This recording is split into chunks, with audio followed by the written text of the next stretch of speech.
很多人都说婚姻是场赌博，赌对了幸福一生，赌错了改变一生。婚姻的选择确实关系到了一个人的幸福，所以想问问你，赌赢了吗？无论答案是什么，在抱有这种想法的那一刻开始，其实就已经输了。因为一段关系要做的不是赌赢，而是戒赌赢。要不要等？曾经有读者跟我说过，她跟男朋友高考后相处不到2个月开始交往，但两人没在一个学校，也没在一个城市。她自知男友对自己很好，本来以为会一直走下去，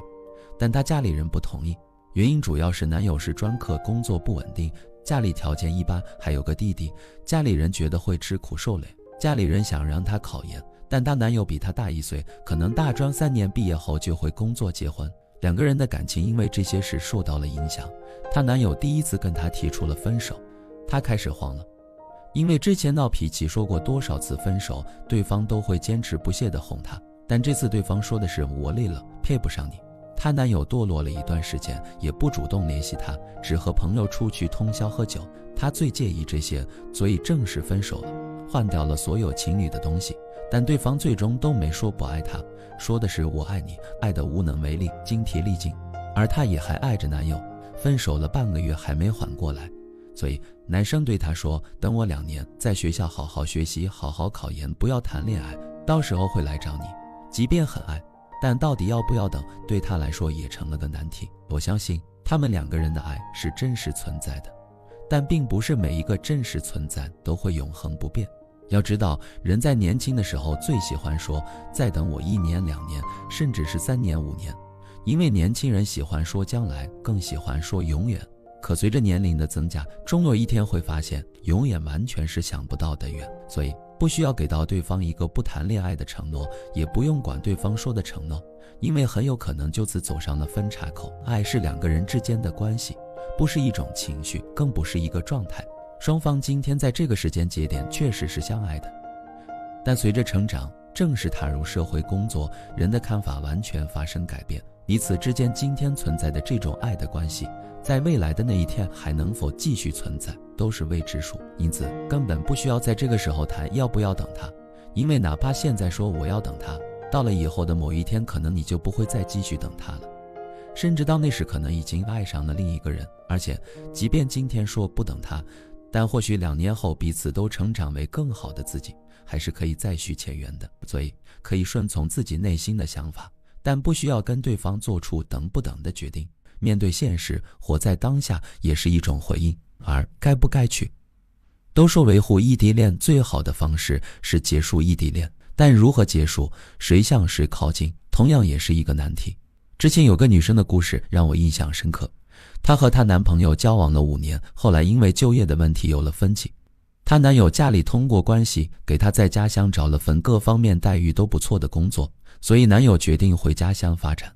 于是男友就想说服她去自己的家乡。她很纠结，原因在于她不想放弃自己的工作，放弃自己在原城市的社交生活，同时也怕5年的感情因为异地而分道扬镳，因而在那个当下做出任何一个选择于她而言都会对她的人生产生很大的影响。我曾经说过去男生家乡的弊端，其中一个弊端就是当女生受委屈的时候，会发现没有什么人可以交流，当所有的委屈都需要自己一个人去消化时，就会很憋屈。所以女生到另一个城市不能仅仅只是为了男生，而应该要出于为了获得自己想要的东西。如果一直抱着为对方付出的心态，那难保自己不会在往后的日子里遇到不顺时会不甘心。这样一来，无论对方做了什么，在自己眼里都变味了。记住，永远不要为了一个人而去改变自己的人生轨迹。如果要去一个城市，最好是自己原本已经打算去那里发展，而不是为了投奔一个人，否则让自己失望的可能性只会很大。因为一个人把所有的希望都建立在这一个人身上，当自己失去这个人的时候，会面临全方位的崩溃，并且放弃前途去到对方的城市，难道能够保证自己过后不会心怀怨气吗？难道不会觉得我为你付出了那么多，为你牺牲了那么多，你难道不应该对我好一点吗？我相信一定会的。付出感是感情中最致命的凶手之一，一旦付出感在心里深深地扎下根，尤其是随着时间的流逝，当自己的事业还一直得不到发展时，感情就会被付出感开出一道缝来。哪怕是生活里双方产生一个小小的矛盾，都有可能会成为感情崩塌的导火索。三会不会改？爱情里大部分的痛苦都起源于自欺欺人。同样来自读者的故事，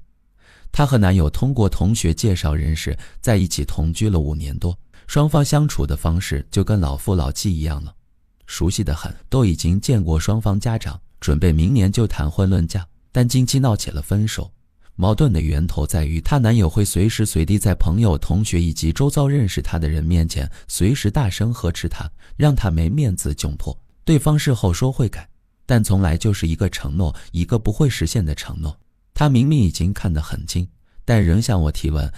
她会不会改？我可以很明确地说，婚后改变的几率几乎接近于0，因为婚前都不改的事情，怎么奢望她婚后能改呢？而且两个人已经在一起5年，肯定不止一次提出这样的命题，这么久了对方都不打算改变，今后要花多长的时间来改变？所以本质上对方做出的就不是所谓的承诺，而只是一个宣称。因为如果真的是承诺，就应该给出具体的时间、地点、行动，这叫承诺。另外，在一起5年多，也一起同居了5年多，既没有规划，也没有支撑点，完全等同于在和稀泥。在和稀泥的日子待了整整5年的时间，再来要求改变是很困难的事情。试问一个人花了30年形成一个概念，要他改变需要用多久的时间？人的身体是一架非常不精确的机器，很多概念被植入之后就难以再改变，而且大部分人的学习能力又很低，所以期待改变恐怕也难。此时与其想对方婚后会不会改变，不如想想什么对自己来说是最重要的。婚姻是一种协作关系，可以互相理解和互相包容，但它不是万能的，所以哪怕选择会让自己过得清苦，但至少要保证自己是开心的。孙燕姿的歌词里曾表达过，爱情是流动的，不由人的，所以不管是谈恋爱还是结婚，都不要在原地等待，去赌一个人的良心。如果你想要的是一段锦上添花的爱情，就让自己保持继续向上爬的动力，以几遍赢万遍，才能顺应爱情的天意。